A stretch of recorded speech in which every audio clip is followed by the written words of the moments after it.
think it was Yogi Berra that once said, it ain't over until it's over. This is Truth to Ponder with Bob Bierman. It's so fitting that this election here in this very strange year of 2020 should have so many twists and turns and issues.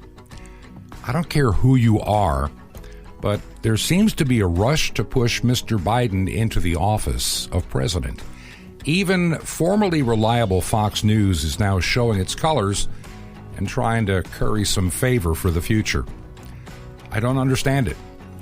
There's so many strange things that have happened in this election, and the pandemic has been the excuse to do all kinds of things that we never would have dreamed of allowing 20, 25, 30 years ago.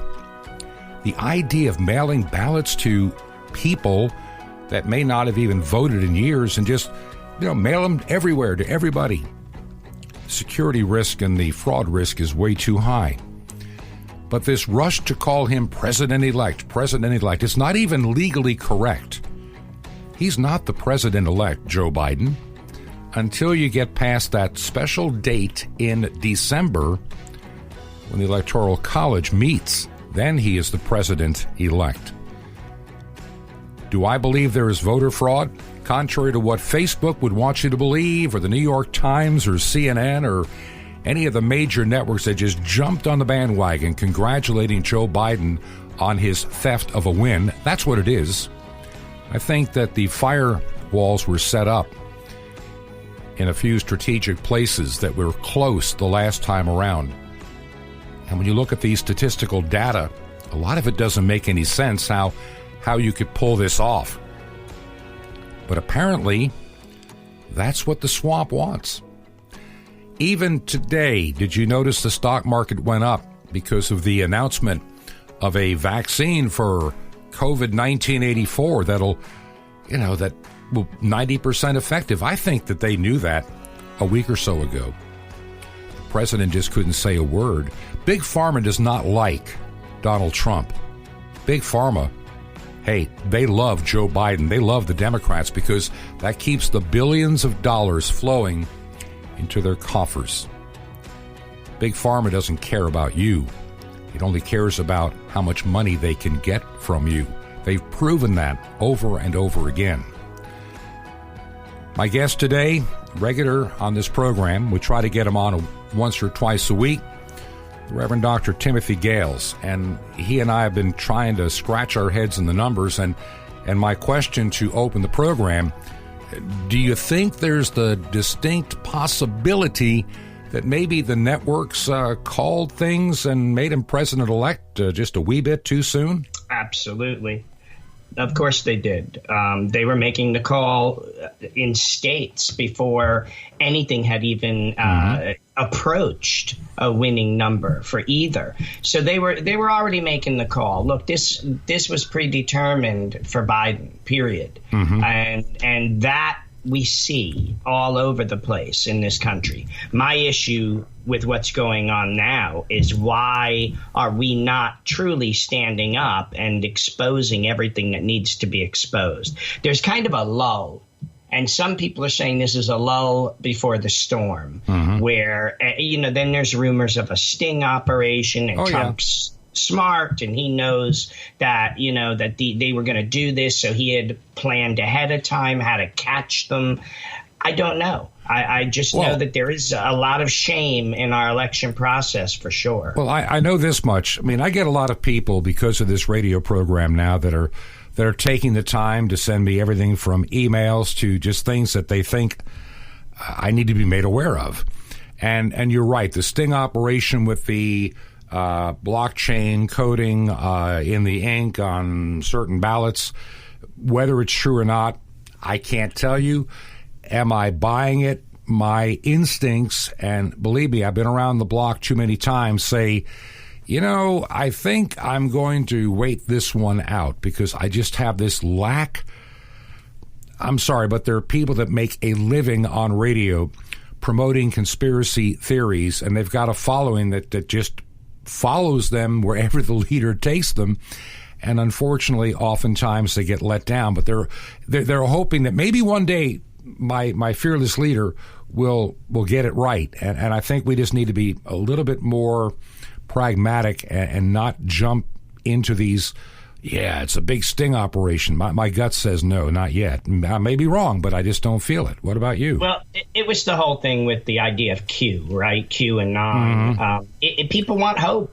They want hope, and that's why these quote-unquote conspiracy theories thrive. Yeah. So is it a big sting operation? I'm with you. My gut says, you know what? I'm going to wait it out. I'm going to sit back and see what happens. I'm not going to entertain that as some great, wonderful possibility. I'm really not. I'm going to look and see about the real world corruption going on in different states and in different counts with the ballot. That's what I'm going to watch right now. If a sting operation happens, okay, then I was wrong, But until then, I'm not going to put all my cookies there. Secondly, we need to be praying for our president right now, as well as even Biden. We need to pray for both of them and pray for this nation. I would like to see, regardless of who wins, if it's Biden, then I would like to see us at least come to a place where there isn't rioting anymore in our cities and in our nation. Yes. I may not like the outcome of an election, but you know what? As my father used to say, well, in 4 years, we vote him out. Or in 2 years, we can, tie his hands by voting the Congress and the Senate out. Then, what are you going to do? Right. I mean, right. I have a lot of opinions about this. Number one, and as I said at the top of the program, we have to record these programs a day or two sometimes in advance because of where they air, because of how we have to get them distributed. It's not a live program. And so this program is being recorded before Monday. And I just want to make it clear that I looked at the TV set, and I'll be honest, I was watching Newsmax today instead of anybody else. Just I ever since Chris Wallace did the debate, I've been kind of boycotting most of what's on Fox News these days. I just was just pushed. It was just like a bridge. It was a bridge too far for me. And they keep putting them on the TV set. I know they try to be fair and balanced, but now they're bringing on people that, in my opinion, are truly unbalanced. I mean, to be on the air. So if I want to see nothing but leftism with not any other conservative voice, hey, I got CNN or MSNBC if I want to go really weird. Right. But to pretend that some of these people that you're putting on the air are even credible is ridiculous. And Chris Wallace is a partisan. I'm sorry, but he is.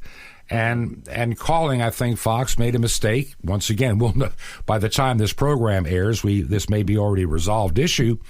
But, calling Arizona before, so soon, I think may be a problem because it's still, at the time of this recording, a bit unresolved. And honestly, for the press, you and I were talking about this before we got on. This is where I want to have you take us into next. Having the complicit press, in other words, Pravda, which is what NBC, ABC, CBS, MSNBC, we're just going to call them Pravda for the rest of the program. The state-run media that invents their own truth. They, on Saturday, decided and took it upon themselves to declare Joe Biden the president-elect, even though they don't have the authority to call him the president-elect. Only the Electoral College does, and that's only after they have met and voted. Until that, this is just a statistical or a presumed winner, not a guaranteed winner. And I believe it's really being done for one purpose and one purpose only: to delegitimize the election in the event that for some reason, whether this week, next week, or never, but if it were to happen that we discover fake ballots and cheating and the election goes back to Trump, they can delegitimize his presidency as stolen on day one, and there'll be a scorched earth policy to the rubes that would have put that man in office. What do you think? Without a doubt. They would use that. They would say he stole it again, or he's the one who actually stole it. I agree with you. These things have been what I call war gamed, right? Every political process has. Who was it? FDR, who said, nobody, you don't get elected into office, you're chosen to be put in office. Is that the deep state? Might be. Oh, of course. It might be. Years ago, there was, and this isn't conspiracy, but there was a thing called Operation Mockingbird. And that is when the CIA put their people in positions in the news media in order to take over the news media. Now, you and I are told that no longer exists, if you believe that. No, I know. But but they're part of the deep state. That's even been called out, that there are those who say they're part of the deep state, and some of these other intelligence agencies are part of it. We're living in a time where our news media is corrupt. Our politics are corrupt. Our school system and universities are corrupt. They're beyond corrupt. Yes. So we're sitting here. Corruption abounds everywhere. You and I and those listening, okay, are like a small island in a sea of wickedness. And we're trying to navigate through this world. That's where I find my hope. My hope is I'm not of this world. Amen. I'm in it. Amen. But I'm not of it. So like you had said last time, I believe we spoke, we don't put our trust in princes. I do, however, put it in a king. And I'm a child of a kingdom. And I worship and serve a king. And so, yeah, in that sense, I'm a monarchist, Bob. Yeah. I guess I'm in the same boat. Let me throw a couple of thoughts that are crossing my mind. The media has been in the tank for decades for the Democrat Party. Not that they believe in their ideals of all things. They really don't, but they don't understand why they support it, but they do. I think it's because of a moral issue, because, see, the Democrats are on board with any moral deviancy that's out there, and they're willing to mainstream it as normal. At least that's the perception. Follow where I'm coming from on this. And so if you're in Hollywood and you're a Tom Hanks, you don't even know how much money you have in the bank. You have accountants and you have lawyers. You've got, Team Hank out there taking care of your best interest. You may not be old enough, but I can remember back in my young radio days, there was a song, "Life's Been Good to Me" by Joe Walsh, and he talks about, I tour, in a hotel room, but I have accountants to pay for that. They're not even aware of how much they have. They just know they have more than enough. And I think that's one of the problems that Hollywood has, is they have, quote, so much, and they don't even know how much they have. They're just very comfortable, and they don't deal in figures. They deal in feelings, and so they can't identify with people. They've forgotten if they came out of humble roots and living out of their car. They've completely, like the Barbra Streisands. They're like what was the Queen's name in France? Let 'em eat cake, Antoinette. But I mean, this is where Hollywood is, and whatever moral deviancy that they celebrate in their own personal lives, those that they support in politics say it's okay. That's just fine. And there's where I believe that's why Hollywood is so in the tank. It's not that you think they want to have increased taxes on them. No, that's why they have a battery of lawyers and accountants taking care of their needs. They don't do their own tax returns. No, and so look, they scratch each other's back, right? That's the way we look at it. They are pushing the same agenda. Unfortunately, we look at it. There's two ways of looking at history. There's the accidental view of history, and then there are those who believe in a conspiratorial view of history. Yeah. Now, I'm not talking about UFOs and all this other stuff. I'm talking about people planning outcomes, people planning what they want to see, agenda-driven committees, okay, that get together. And they're not in a dark room somewhere. They're actually in nice hotels, and they're very wealthy people, but they work with the news. They work with Hollywood. They work with the other political parties. They're not enemies. Very often, They're working for an agenda. You and I are seeing corruption everywhere, and we want to throw our hands up and say, hey, what's going on? The world is corrupt everywhere. And yet we're seeing the entire world marching in one direction. Absolutely. And why is that? Because it takes two legs to march. You need a left and a right. And they both bring you in the same direction. And we're sitting here watching a global agenda happening, not just with coronavirus, but it most certainly is being used for many other agendas. Absolutely. And we're watching it globally happen. And instead of just sitting here and looking at, say, Hollywood or the Democratic Party or the Republican Party, we have to sit back and say, what is happening globally, and why are they all marching in step together? What's the agenda here? Again, as the Romans say, cui bono, who's benefiting? That's right. There's a very few people who are pulling the marionette strings on our politicians, on actors in Hollywood, on news anchors on TV. These individuals are on marionette strings, and they're dancing to the same tune. That's right. And we have to say, who's pulling the strings? Absolutely. I couldn't agree more. I want to remind everybody, you're listening to the program Truth to Ponder, and we have a website, Truth2 Ponder. Couldn't get the word to use. It's Truth2Ponder.com. My guest on the program is the Reverend Dr. Timothy Gahles. I just wanted to remind you of who my guest is today. And I do want to thank, there's been a lot of people that are using the U.S. mail to write the program. And when I first started this program back at the end of August, I wondered if anybody would actually send an email, let alone a card or letter. And hopefully over the next several days, I'm going to sit down and write some letters to those that took the time to write to me.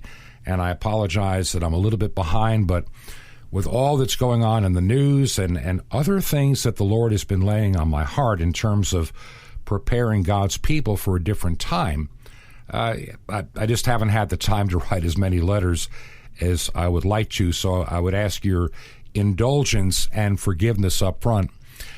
And also, you can find us, like I say, on the web at Truth2Ponder.com, Truth2Ponder. And if you send email, it's just Bob@Truth2Ponder.com. I'm the only one that gets those emails. Just so you know, this is not a large corporation, a large ministry. I'm not some kind of an employee or the president of some big thing. This is just me and a handful of people that I bring online to be on this program.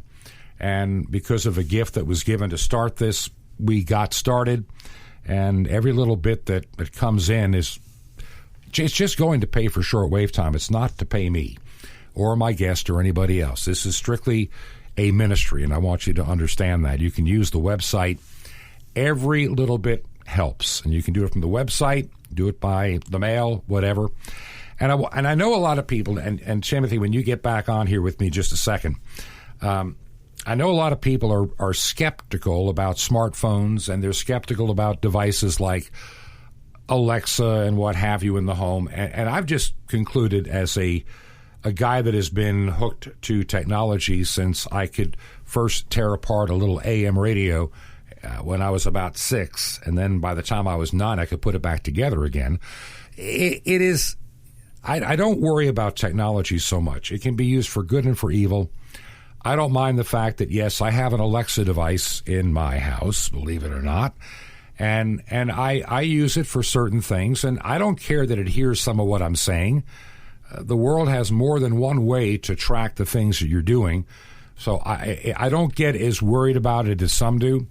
But if you have an Alexa device, you may try something. I couldn't get the phrase I wanted to work, but I did get this one to work. And if anybody has such a device, go, Alexa, open Truth Unashamed. Let me say that again. Go, Alexa, open Truth Unashamed. And guess what? You'll hear the latest daily podcast that way.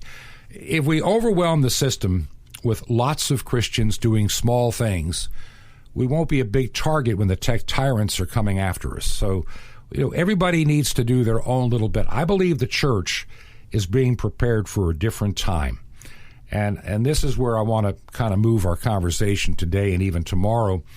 We know the politics are corrupt, and that we cannot deny. So Timothy, what do we do moving forward, regardless of who ends up being the president? Because if Biden is the president, there'll be a set agenda to move forward. And if Trump's the president, it's going to be nothing but impeach, the Russians, the Ukrainians, China. It's going to be delegitimized presidency. What do we do? Well, the first thing we're going to do is we're going to take a step back and we're going to shore up our spiritual life.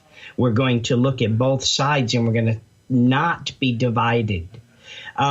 Is Biden a human being? I would assume. Is Kamala Harris a human being? I would assume. Created in the image of God? Well, if that's the case, then I do need to pray for them. Absolutely. Wish the best for them. Absolutely. Pray that God reaches their heart and can use them for his glory. Mm-hmm. These are things we have to do. If you find it in your heart that you can't do that, then that's an issue with you and the Lord. So the first thing is we cannot be divided, and we cannot hold resentment, anger, and bitterness. We may not be happy with an outcome because of what people believe, but do not hate the person. We need to pray for their salvation, Absolutely. To be honest. When you think about it, there's so many people out there today, and if they go back at some point in their life, they were sinners. We all are. But they were in an unsafe state, many people that I know today. And they never knew who the Lord Jesus was. It was not preeminent in their life. They lived for themselves, and they were blinded. And see, this is what the Bible teaches. To those that do not have fear of God, there is a blindness to these people. They cannot see what they're doing. I mean, they are literally living in darkness, and sin loves darkness. So there are a lot of people who think that it's all wonderful. And let's see if we can explain why people would overlook the fact that their gas prices, if Biden ultimately is the real winner, not what the networks declare. I've said it for 5 years now. ABC, NBC, CBS, CNN headlines, and MSNBC. They are all spiritually, intellectually, and journalistically bankrupt. They are nothing but pravda. They're just mouthpieces for the deep state. And they get paid extremely well to be stupid on television. I mean, I see some of the things that some of these people say, and I've used this term before. They must have syphilis of the brain to say some of the things that they say and believe. There's no. I can't find an excuse for it, but they believe it wholeheartedly. But then again, when somebody is living in deception, and that's the key, they're living in deception. Well, what's going to happen? They're going to see through the rose-colored glasses only the things that they want to see. When you got a Savannah, what's her name, Guthrie, or is that the correct last name? I suddenly was forgetting. She gets paid $1 million a month to be an idiot on NBC. I mean, you have these people get paid millions upon millions upon millions of dollars. They are shielded in their gated communities, and they're telling you how you must live your life. Yeah, and these people are not my God. They're not. They don't even have the common sense God gave seafood, let alone the common sense to tell most people how to live their lives. They have a pretty face, and they're buying into a very narcissistic agenda where everything's about me, and that's what Satan wants you to focus on, is you, not the Lord Jesus Christ. That's right. That's right. And that's why we call, these people talking heads or whatever you want to say, because most of what they're saying, in your gut is a lie, or they're omitting so much truth. Absolutely. So we cannot go by them. No. We really do have to find that alternative news, right? Like this show, Truth to Ponder, okay? Because we are speaking truth. We're trying to dig up truth. in all fairness, we are looking at and documenting truth if we can and bringing it to people to shine that light on the darkness. Absolutely. Okay, because we want that to be there. There's another phrase called truth to power, because truth is powerful. And obviously Orwell knew it and others, and they said preaching truth in revolutionary times is a revolutionary thing to do. You're going to get thrown into jail or so forth just for the truth. Jesus said, I am the way, the truth, and the life, right? No man comes to the Father except through me. That's what we're preaching. That's the light we're shining. You are to be salt and light in this world. That's what we're doing. We have to get into the politics. We have to get into the corruption. Ultimately, we're exposing the deception, and we're hoping and praying that people out there are going to wake up from the deception. But not everyone does. As a matter of fact, most people are very comfortable in the world that has been created for them. And they sit there, they're very comfortable. We think things happen by accident. We think our choices are our choices in culture. It's surprising if I were to tell you that the things happening in our culture today were given to us on a platter to choose from. Amen. Somebody else put those things there, and we're thinking we came up with this ourselves. I'm reminded of the hippies in the 60s, right? Drop out, tune in, all these other things. Well, let me tell you something. They were all doing their own thing, man. They went out there, I'm just going to do my own thing. And yet they all had flowers in their hair. Yep. They all had bell bottoms. They all had fringe coats. They weren't doing their own thing. They were all following one another. And it was all given to them. Right. So doing your own thing is usually standing against the culture. Absolutely. And not for the sake of doing that, but for the truth's sake in doing that. We've got to take a break coming up here at the bottom of the hour real quick. And I want to ask you before we do the break real quick, how can people find you if they have questions for you? They can always contact the radio program at truth2ponder.com. But, Timothy, how do people get a hold of you? If people want to get a hold of me, they can get a hold of me at Dr. Tim Hart 2, the number 2, Hart at gmail.com. That's Dr. Tim Hart 2, Hart, the number 2, at gmail.com. Okay, so Tim Hart to Hart, or Hart to Hart, at gmail.com. Dr. Tim Hart 2, Hart, at gmail.com. And we will be right back. Got a couple of things I want to get into in our, shall we say, preparation for a very different and unique time. It doesn't matter who wins the election. And I want to say this, and Timothy made this very clear. We as Christians have got to be very cautious in how we deal with other people in this election. It is an easy temptation. I fall for it too. You have anger, you have a bitterness because you see everything collapsing that is good around you, and a world that is so blind and comes after you for what you believe. They'll say, how can you vote for a guy like Trump? He's just an evil man. And I try to ask the question, so tell me all the evil policies that he put into place over the last 5 years. And then they'll say, well, he's a racist. Well, give me one bit of evidence, real solid evidence, not a misquote, somewhere in his life that made him a racist. They never have an answer. They don't have the facts on their side. They just know that somehow that you've got to be woke and with the system. You've got to be woke and behind Joe to be, tolerant.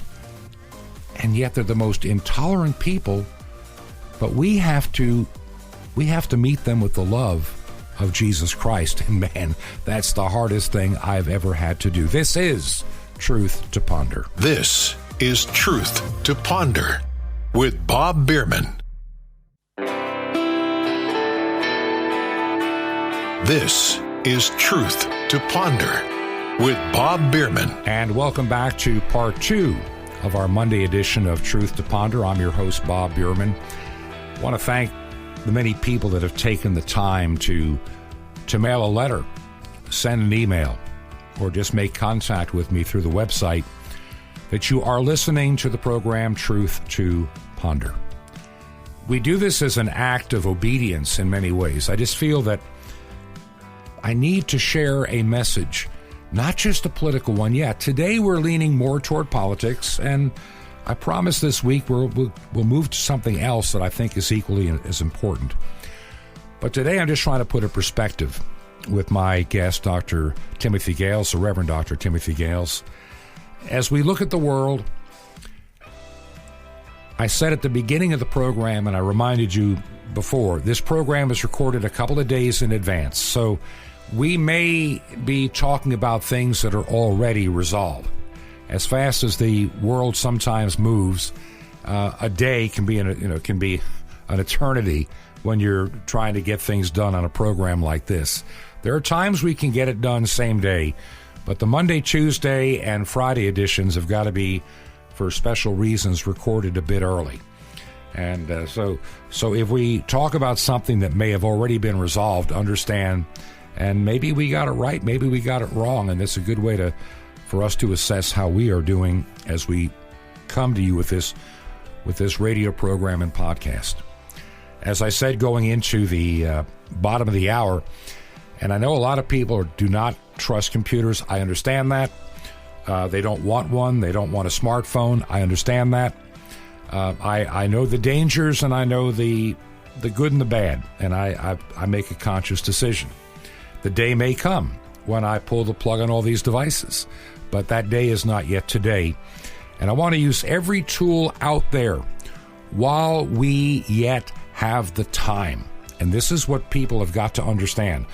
I am not ready personally to head out to the wilderness and leave my smartphone and all that stuff behind. Am I being deceived? No. I'm just watching the signs as Jesus told his disciples to do. And while we are in this time, that means I have a greater obligation. Dr. Gahles has a greater obligation for us to spread the good news of Jesus Christ and the hope that we can find. St. Paul and the disciples did not retreat from the world and disappear into caves, never to be heard from again after the resurrection. They were in the world sharing the good news. And Timothy, I'm welcoming you back on our second part of the program. Let me tell you something that is really on my mind. Regardless, and it may be resolved by the time we're doing the program, it may be December or even January before we resolve who is the President of the United States. Don't listen to the mainstream media. They have been in the tank. They won't ask the hard questions of Biden. They just won't do it because they were doing everything to prop him up. Well, it doesn't matter. It doesn't matter who wins this election. What matters is being ready for when Jesus comes again. And even with Biden in office, we still have a little time, but that time is ticking away. What do we need to be doing right now if we truly claim Jesus Christ? And if you think your church is coming back the way that it was, I have some news for you. I highly doubt it. What's your thoughts? Oh, I agree. I always fall back on Jeremiah chapter 9, verse 23 and 24. Thus saith the Lord, let not the wise man glory in his wisdom, neither let the mighty man glory in his might, and let not the rich man glory in his riches, but let him that glorieth glory in this, that he understandeth and knoweth me, that I am the Lord which exercises loving kindness, judgment, and righteousness in the earth. For in these things I delight, saith the Lord. Well, there's your marching orders. Yes. That you understand and know him. He's the one who exercises loving kindness and judgment and righteousness in the earth.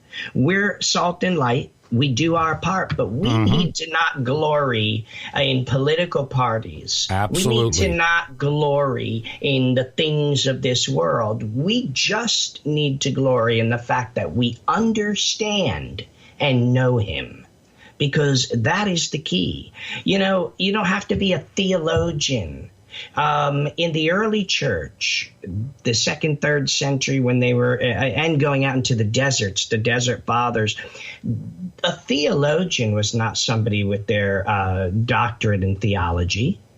The theologian, who they called the theologian, was an individual that knew God personally. Yes. That had a day-by-day relationship with him, minute by minute. They had a personal relationship with the Lord. Yes. That was seen, and they actually called those individuals theologians. Yes. Because all theology is doxology. It is the praise and glory of God in your life, in praxis, how we live. And that is what we have to remember when all else is said and done. It comes down to having that relationship with Christ. And sometimes we think we do. We think we do because we have a church relationship. Or we think we do because we were raised and went to church every week. You know, we could put another notch in our belt that we went last week or whatever. But it really comes down to that relationship with him. Because when we have that, it's not that I'm preaching on the street corners to everybody, but my very walk, the way I live my life, preaches. And that's why the early Christians were also called people of the way. The way, absolutely. I can remember, you know, you're talking about studying theology, and I know you've done it. You've probably even more so than I. But a lot of churches, and I'm trying to be super polite here. I don't want anybody to read between the lines. Some church bodies look for the credentials of men over the credentials of God in choosing who should be the pastor of their church.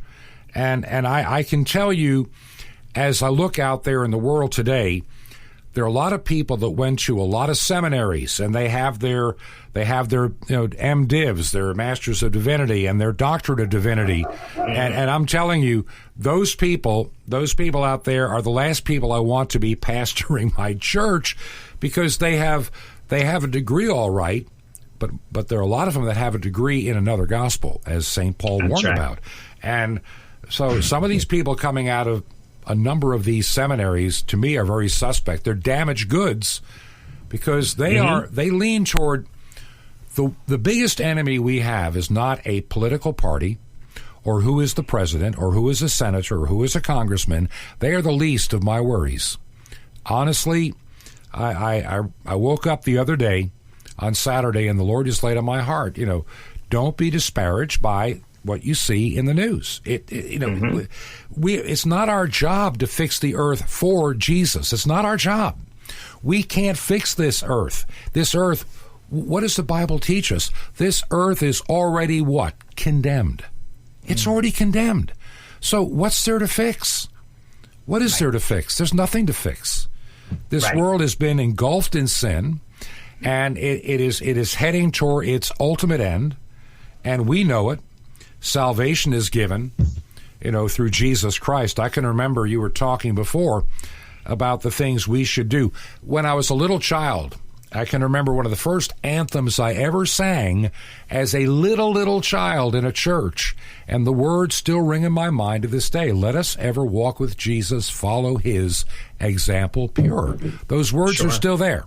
And it's not like, let us walk with Jesus and fix our political situation. No, it's not that. That's not our calling.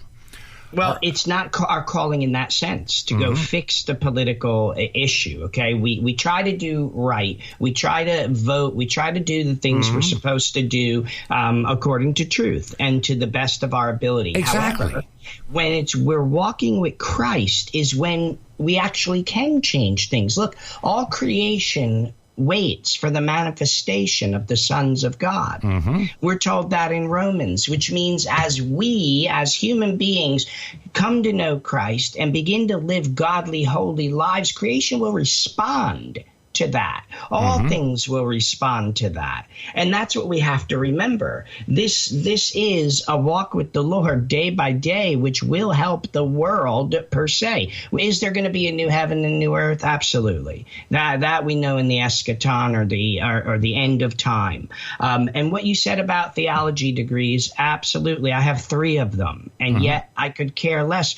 Listen, we go through hard times in life, and I suspect we're going to go through real hard times soon. I believe it. When I trained ministers, when I sat back and talked to ministers or wanted to hire them for a job, they would come in, they always show me their degree, their Master of Divinity, whatever. And I always pushed it away and said, I don't care about that. I want to get to know you. I want to see you interact with my people. I want to see how you function out there as a man. I'll look at your degree later, but that I've seen guys with degrees who've destroyed churches. Oh, yeah. That means nothing to me. What I want to see is if you know him and if you follow what he's telling you, because that will become readily apparent to me.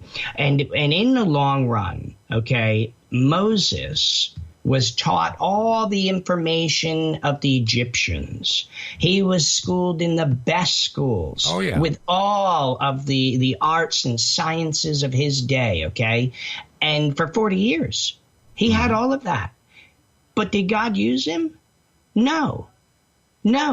God sent him into the desert, and he made him sit there for 40 years. Yes. And he made Moses earn what I call the BD degree, his backside of the desert degree. Yep. And after he earned that, God said, now I can use you. You know, there are a lot of, I'm not going to name it, but there's some denominations out there that have what I call a severe case of doctor-itis. Yep. And what it boils down to is that they feel like they're an inferior church if on their sign in front of their building it says, the Reverend, Bob Jones or Bob Smith or whatever. They like to have it to be the Reverend, or instead of the Reverend, they want to have that Dr. Tom Smith or Dr. whatever is in our church, because we're smarter, we're better, we know more, and we're not a bunch of redneck hillbillies with a mill town pastor. We've got a guy that has a doctorate. Yep. And who did Jesus call to be his disciples? Did he call the doctors of his day? Nope. Did he call those that have the highest education of the day? No. And that's what I say. He didn't go to the yeshiva schools and find the top theologians and theology class. But some churches are determined they got to do that, or they're just not going to be a really solid church, and we're going to look embarrassed. We need to have that. We need a doctorate degree, and we need 4 years of seminary, and we need or cemetery, whichever you want to call it. Right. And yeah, I mean, look, I finally get it all together in my own life, but it's not the most important thing to judge what I've done in my pastoral life, in what I've done in that work. Jesus trained his disciples, and we train each other, but we've put it into the institutions of men now, and somehow I think that's how we may have corrupted a lot of what is in this world today. Absolutely, because we rely on those degrees, okay? I have my degrees, but that wasn't from my going to get them. In other words, I got your standard degree because of ministry, but because you had to do that. However, I didn't choose to go for my doctorate. It was a boss that I had who said to me, I want you to go get your doctorate. And I said, I'm sorry. I said, I've been in school for like 15 years. I've got 5 children already. I said, I'm getting older. No. And then he looked at me and said, well, how about if I pay for all of it? Well, in that case. About that. Oh, he said yes. Well, look. And it was clear that God set that up. And my thing was, all right, Lord, if you've opened that door fully paid for, then you have a reason for it. So I'll do it for that, because he opened the door. And, he used it, and I used it when I deal with people who are dying and so forth. That's part of what I do. So we have to look at this. I don't disparage education, but I don't worship it. I don't lift it up and say, we've got to have these degrees. How many letters behind your name is going to mean something? No, it's not. I went to, in the Appalachia area, I went into a little church. There was a gentleman up there who was preaching, okay? It was horrendous to the average person. They would hear it, couldn't string sentences together properly. Words sounded horrible. But I got to tell you, the message went right to the heart. Absolutely. This individual knew Christ like nobody I met in seminary. And I want you to know, this is how God uses people. He goes and he takes the offscouring of the world, the broken cisterns, and he uses our brokenness for his glory. So you can't glory in yourself. Amen. It's not because I have a doctorate. It's not because I have an MDiv. It's because the Lord touched me and he qualified me where I was not qualified. There's an old hymn. In the cross of Christ I glory, towering over the wrecks of time. And that's what I look at. Yeah. You know, his cross will tower over all of the wrecks of time, our destruction, the things that we've done to ourselves, the things we've done to each other. The cross will stand out and above all of it. And this is what we have to remember. You're talking about your degrees. I earned a few finally, but I'm looking up here when I got them. You know, I'm in my little tiny office studio accommodation here at our place in the mountains, and for me, the Lord just said, we spent a lot of time up here. This is my sanctuary at the moment, and we'll get back to our other state, and I'll have another office down there. But the Lord just said, leave these things here in this place, and it reminds me. I can see my ordination papers. I can see my degree stuff that I finally got later in life. I didn't get any of that stuff till I was after 50 years of age, except the ordination. That was when I was in my 40s, before I ever got started into that. I was happily content as a radio announcer and an engineer. And God uses those talents. And we're going to be running out of time here. And I want to just kind of set the stage for what I'm sitting here right now, and something tells me when I say these two things are going to resonate to you. We can sit here and talk about COVID-19 and our case-demic. Yeah, there's still people getting very ill, and there may be some people dying, but that line is rather flat compared to months ago. Mm-hmm. And where this case-demic goes, we can talk about that maybe some other day. As we watch it play out. I think that we need to wait about a week and see where those numbers are going. But here's what's on my heart. Right now, put the pandemic behind you, put the presidential election behind you for the moment. Regardless of what the outcome is, we still have the same work to do.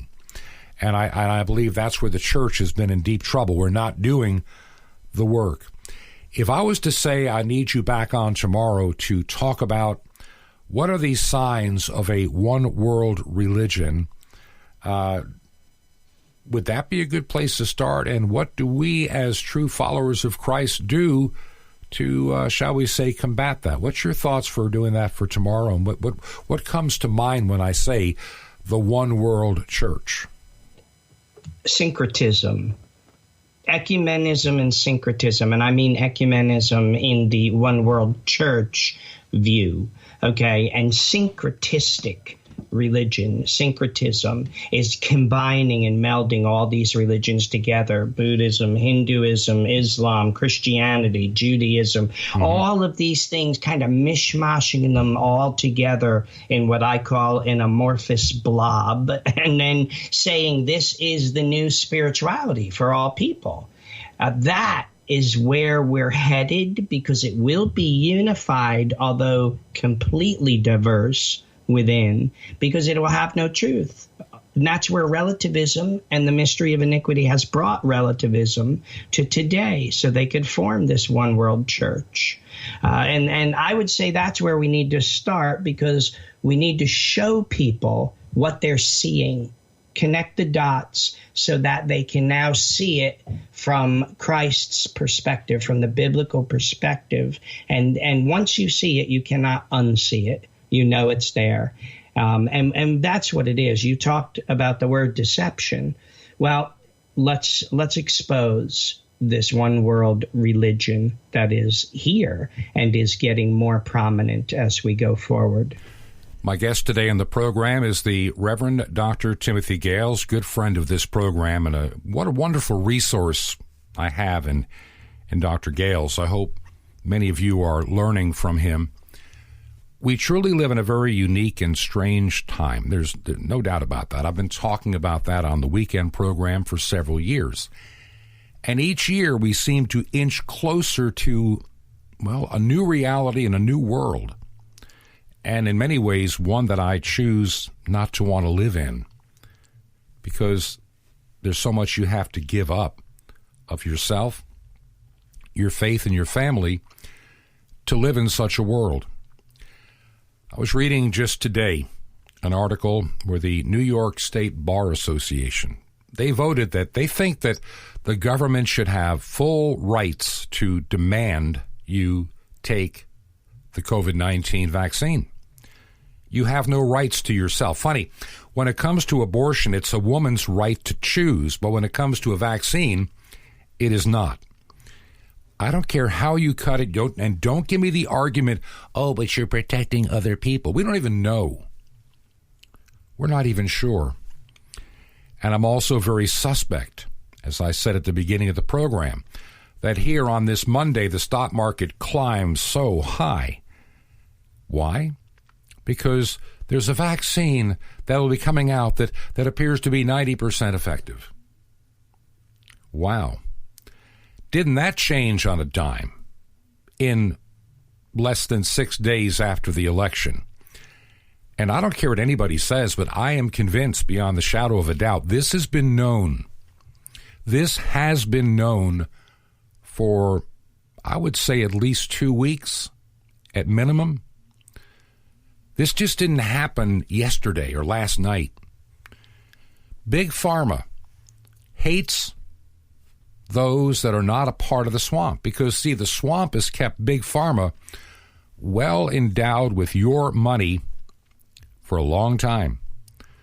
When you look at the cost of prescription drugs, I understand the research and everything else involved.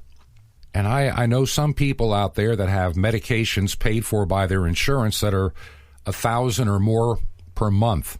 I've heard of cases of medicines being $5,000 and $6,000 per month. And who gets that money? Big Pharma. And who pays it? The taxpayer, in many cases, or the insurance company. Yet those same prescription drugs cost a fraction of that cost in other nations. The United States has been patsies when it comes to the pharmaceutical industry for way too long. And I speak from my own experience with my late wife, dealing with a chemotherapy that was costing several $1,000s per infusion for 26 weeks, put me in debt $250,000 before I knew what happened. That was 2004. So I'm aware of the money Big Pharma makes. I'm aware of what I call pill mills and these clinics that they live off insurance. And I have to wonder, where is it all leading? I'm also suspect about this election and the rush to declare Joe Biden the president-elect by, of course, I would understand it from ABC, MSNBC, NBC, CBS, and ABC. They're all morally, intellectually, and journalistically bankrupt. Anyway, they never asked Joe Biden the hard questions. Face it, they never did. They never asked him one difficult question, but they were out there trying to do a gotcha moment on Trump. They are as partisan as the day is long. They are not journalists anymore. They wouldn't even understand the word journalism. They're a bunch of rude, petulant little brats when they get into the White House press room. They take an industry that at one time had credibility, and they have trashed it for money and expedience. I don't trust someone that makes $1 million a month to tell me what I need to be doing with my life. especially when they don't even know how to run their own lives, morally and otherwise. They buy into every new wind that comes along that seems woke. Whether or not the efforts this week and the weeks after in trying to uncover the fraud, which I'm convinced you don't drop 138,399 ballots for one candidate suddenly in the middle of the night and expect me to believe it was an honest and fair race. I cannot, for the life of me, believe that at all. Sorry, I just can't. That is too far-fetched. There are too many statistical anomalies to believe this was truly a fair election. And the George Soros dream of mail-in ballots, well, he got them.